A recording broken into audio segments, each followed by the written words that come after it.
کوردانی چاراوگە لە باڵەخانی پەرلەمانی ئەوروپا لە بروکسل ئاهەنگی نەورۆز و ساڵی نوێی کوردیان گێڕا.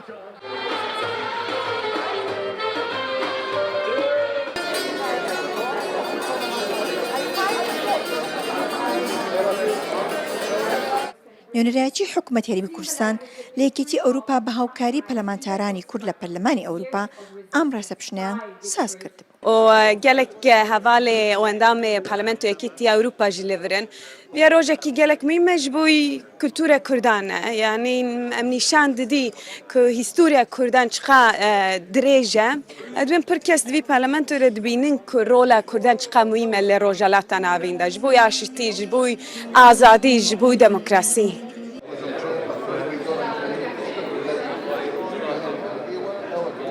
لە کولتوری کوردیدا نەورۆز واتای نوێبوونەوەی ساڵ و ژیانی کوردی هەرمە شوای کردووە کە ئاهەنگی نەورۆزی 2726 ئەم ساڵ تێکەڵ بێت بەم دۆخە سیاسی و سەربازەی کە لە ناوچەکەدا بە تایبەتی لە باشوور و ڕۆژهەڵاتی کوردستان هەیە.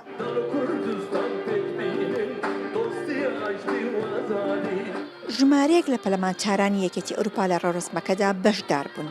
نیگەرانن لەم دۆخە و داوا دەکەن پشتیوانی کورد بکرێت. ئەم نەتەنێش بۆ پیرۆزکردنا نەورۆزێ لەڤرن لێبەلێش بۆ پشتگیریداینە تەواهیە گەلێ کورد. divê em herîkêm xwedî li wan û têkoşîna wan derkevin û berevaniye li wan mafên bingehîn bikin ku em ji bona wan ji Parlamentoya Ewropayê re hatin neşandin. Ew ji bo çi şer dikin? Bo azadiyê şer dikin ku em jî li Parlamentoya Ewropayê xwedî lê derdikevin. Bo wek heviyê şer dikin ku dîsa em xwedî lê derdikevin. Vê jî ev nirxên cîhanî ne û sînoran derbas dikin.